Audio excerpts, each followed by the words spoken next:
I love it when a video comes about because of a viewer request, and this one is one of those. I had a gentleman email me and ask me if I had done or knew of any videos showing how to do tubular right angle weave. And you know what? First of all, I had not, and done a video, and secondly, I did some searching and there really wasn't anybody who had done, at least in the search terms that I was working with, who had done a video on how to do tubular right angle weave. So here I am, video on how to do tubular right angle weave. Now, there's just a little bit of information up front that you need to know about. Tubular right angle weave is also known as prismatic right angle weave or PRAW. Some people call it PRAW. I just prefer PRAW. It's turning right angle weave into a tubular shape, but prismatic means that it can be any number of sides for each one of the rows in that tube. So let me bring you down to the board here and I'll show you a little bit more about what I'm talking about. Oops, catching my glasses in the threads. Okay, so these are all variations of PRAW. They're also all variations of tubular right angle weave. They're just two different ways of saying it. You can do a tubular right angle weave where you have 3 sides, so it turns it into a triangle, but it's still a tube, right? Because it's got a hollow center that you can, so that's still a tube. It's just that it's got 3 sides and it's in a triangular form. Cubic right angle weave is a form of prismatic right angle weave and is also a form of tubular right angle weave. It's just that it's got 4 sides per row. Let me kind of show you here. So you've got 1, 2, 3, and 4 sides, but it's still a tube because you still have that center hole that goes all the way through. Now, most people, when they're talking tubular right angle weave, are talking about this version, which is 5 sides per row in your tube. So 1, 2, 3, 4, 5. It makes a pentagon. And this is the first time that you get something that's roughly round with right angle weave. So prismatic just means that it's tubular right angle weave. I'm always wanting to straighten up those little guys. Prismatic means that it's tubular. It does not identify how many sides in your tube it is. So I'm going to show you how to do the 5 sides version because to me that's the most tubular of them. It's the most tube-like. You certainly could do 6 sides or 7 sides, whatever. Also here I'm showing you with each one of these right angle weave squares where I've got 2 beads per side of each square, but you certainly can do it with 1 bead per side of each square. So here's 1 square here and 1 square here and 1 square here. So this is also the pentagon or so 1, 2, 3, 4, 5. So these are the same, it's just that this is 1 bead per side, this is 2 beads per side, okay? I'm going to show you in the 2 beads per side version. It's a little bit easier for you to see the squares as they are created. Okay, so there are 2 ways to make this happen. To make a tubular, I'm going to kind of move these off to the side. I'm going to leave this because I want to talk about that in a sec. 2 ways to make this happen. One is that you can build each row as it grows up. The second way that you can do it is to create a piece of flat right angle weave, the entire length that you want, and then you bring the sides up and you join them here, and that's what creates your tube. So I'm going to show you both ways of creating tubular right angle weave, okay?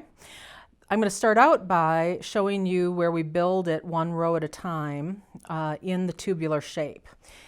Here's where I want to talk about this piece, because when you're building it 1 row at a time in the tubular shape, it is helpful if you have some kind of supporting element inside here so that you're not squishing it down. It's just easier to see what's going on, and a dowel is the perfect thing to use.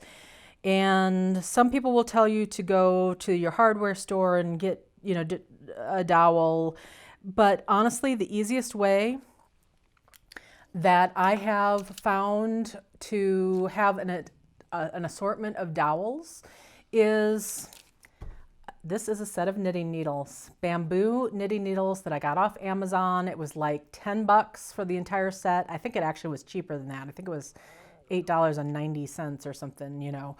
But for 10 to 15 bucks, you can get some cheap bamboo needles.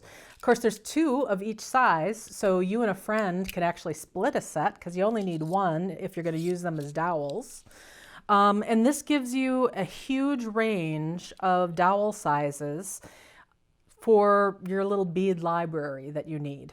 They have this particular set that I have here has the millimeter size on the embossed on the needle itself. So you can go, okay, well, this is the 5.5, maybe I want to use the 6 millimeter instead. And so you can find that really easily because it's embossed on the needle itself.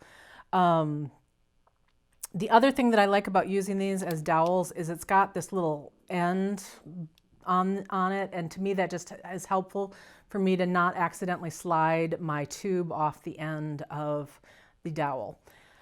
I will put a link down in the description field below for the Amazon listing that I happen to have bought.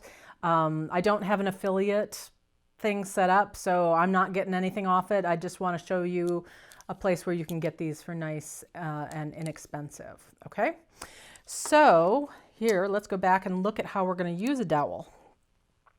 A dowel will just go right on in the inside, and it just supports everything. So as you're building it right around the dowel. And it's really easy to see what's going on, as opposed to if you don't have the dowel, it's all going to kind of flatten out, and then it's a little harder to see exactly what you're doing. And so the dowels are really nice.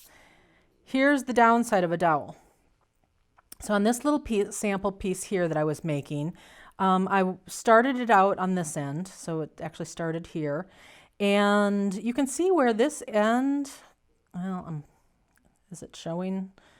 Let me see. I know there's one spot that, yeah, here it shows more than up top. It flares a little bit more on this end than it does up here.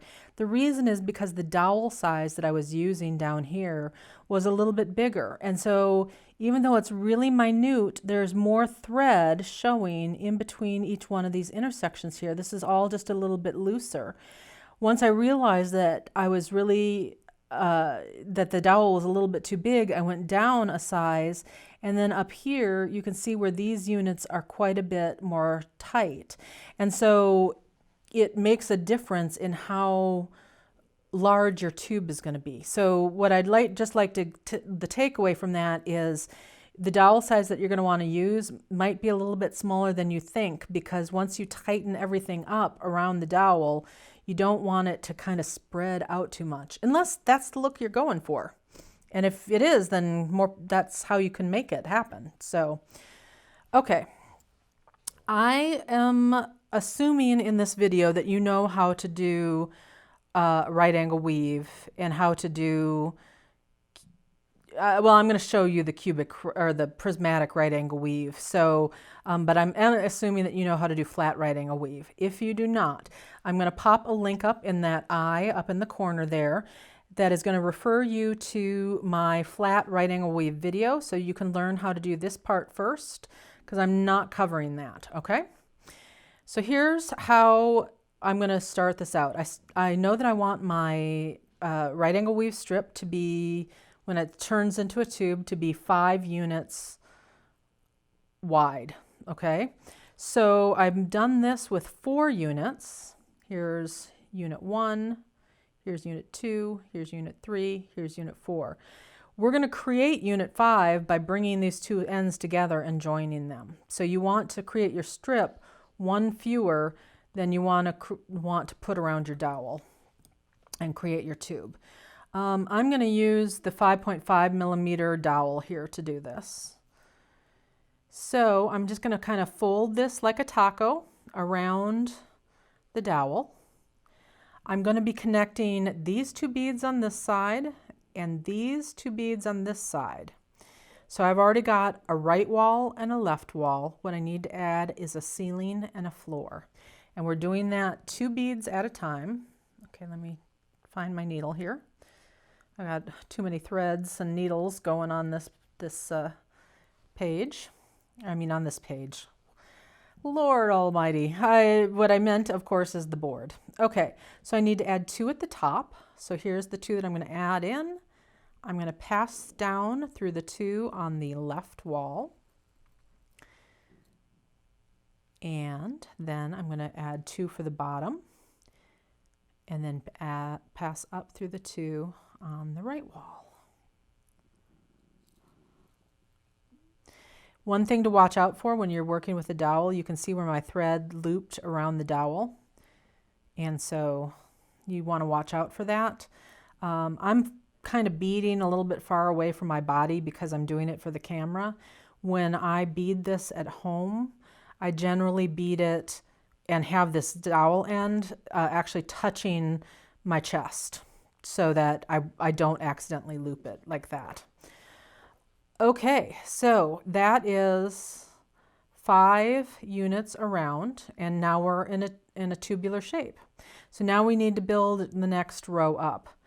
So we need to get up to the ceiling of this row, which is going to be the floor of the next row.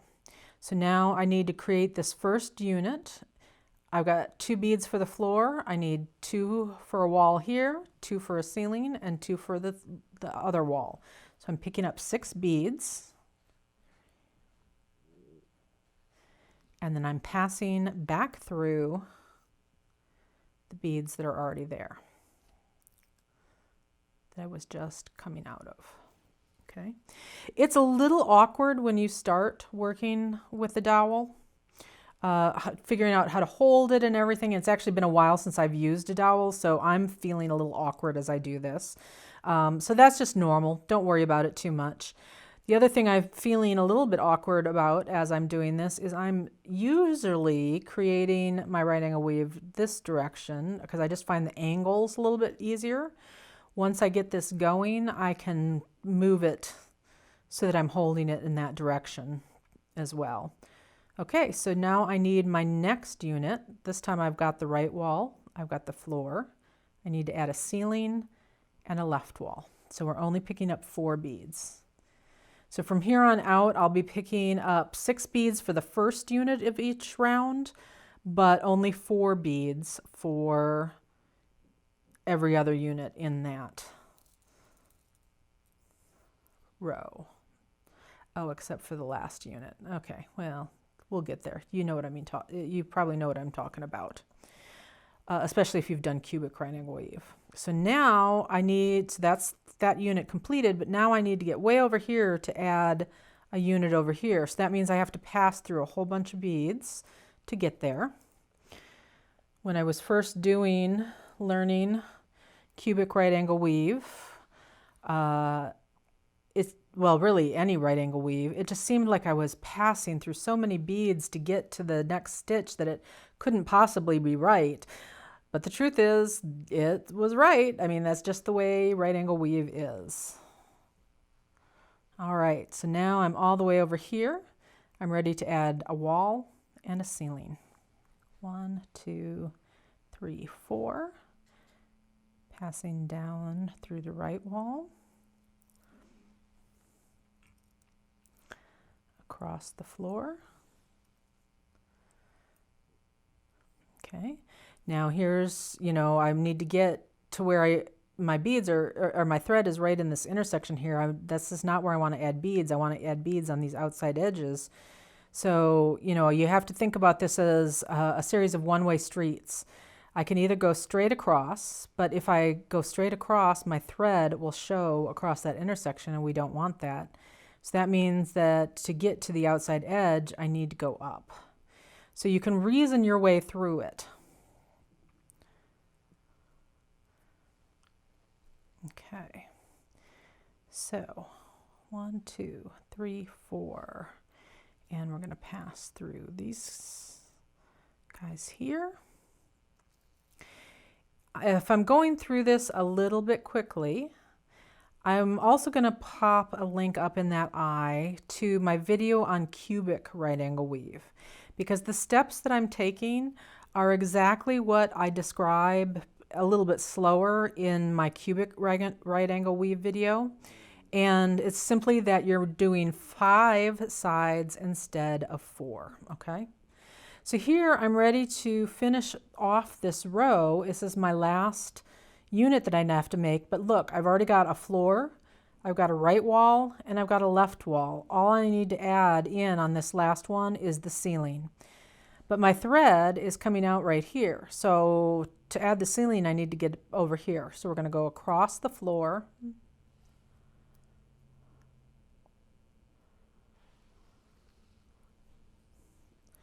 And then up the left wall.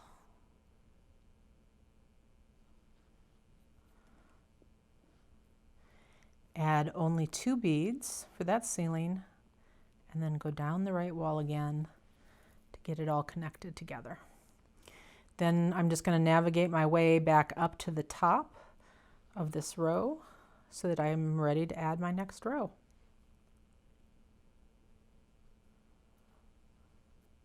And then you'll want to come across.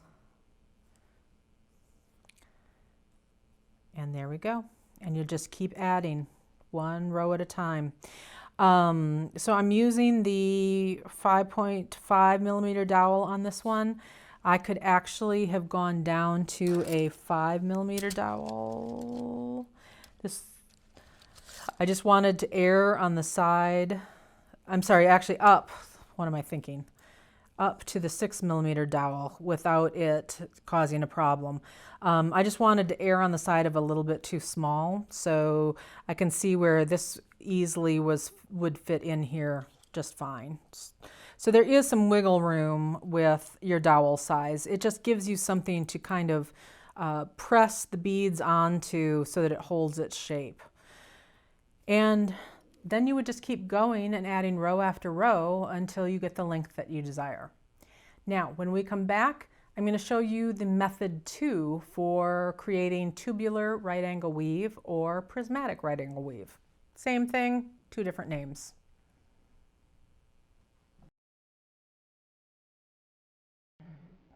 Okay, so now it's time for me to show you method 2 of tubular raw or PRAW. This tends to be my more preferred method. I may not do the entire tube this way, but I will frequently start it out this way, turn it into a tube, and then work on adding rows from there. I just find it a little bit easier to start out a tubular shape flat first and then zipping it up. So let's show you how to do that. Okay, so here is just a piece of PRAW, or I'm sorry, flat right angle weave that I put together. And it is 1, 2, 3, 4 units by 1, 2, 3, 4, 5 units. I know that I'm trying to make something that is 5 units around. So 5 units is actually flat if I tried to join it in that direction. So if I tried to join it here, that join would create a 6th unit, and that's not what I want.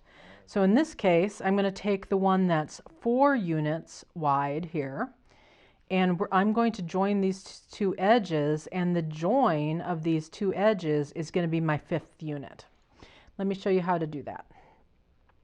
This is a really great technique to know how to do. So I'm going to, basically as I'm folding this like a taco, you've got these pairs that pair up next to each other. So if I'm looking at creating a unit right here, here's my right wall, here's my left wall. I need to add a ceiling and a floor. To do that, I need to be coming out one of those pairs of beads. So the easiest thing for me to do right here is pop right down to that first pair.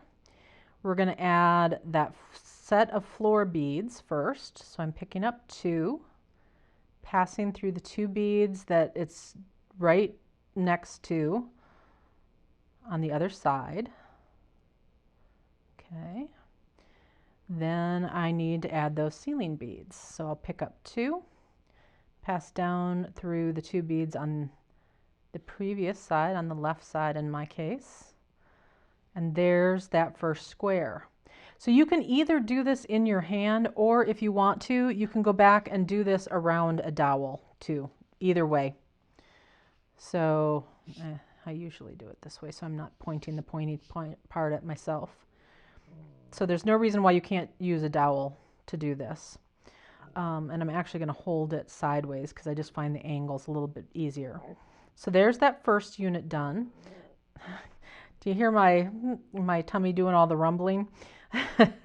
So now I want to create this next unit. Well, here, now I've already got these beads here, these beads here, these beads here.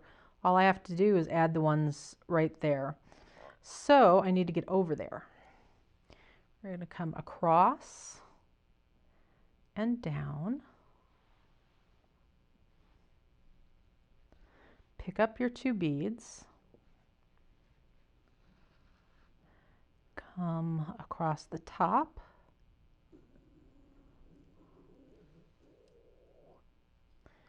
And then you basically, to get back to where you're adding the next unit, you have to go all the way around. This is one of those big figure S kind of things that you have to do to get there. And it always seems like, oh my gosh, do I really need to be going through this many beads? Well, yes, you do. Because it's all the not, what you want to make sure you're not doing is passing through these intersections right here. You want to keep these intersections thread free.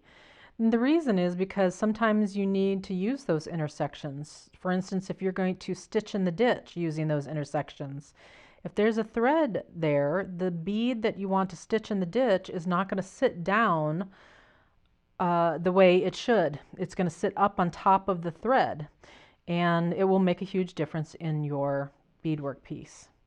So now I finally got to this outside edge where I can add more beads. Picked up my 2. Again, I need to go backwards a little bit to go forward. So we're going to go, come on guys, pop up, there we go, through these 2. And again, we have to go do that whole figure S thing. This time we're just doing it in the opposite direction. So it gives you a chance to really reinforce that whole unit that you just created.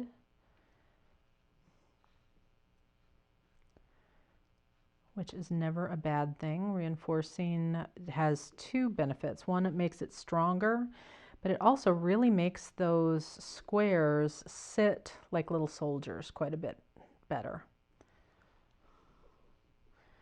And yes, I keep hooking my dowel.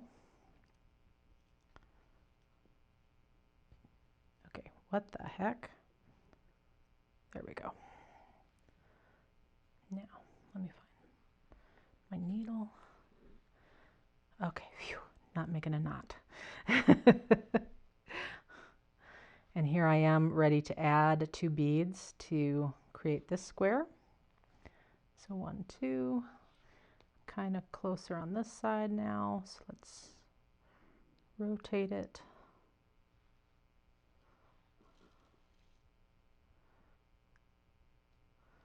Still have to make that figure S to get out to where we want to add more beads.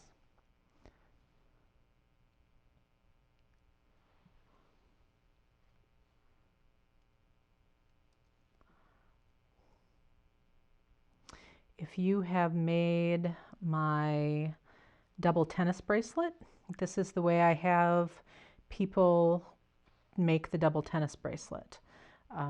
You make the flat section and then you zip it together with the crystals on top.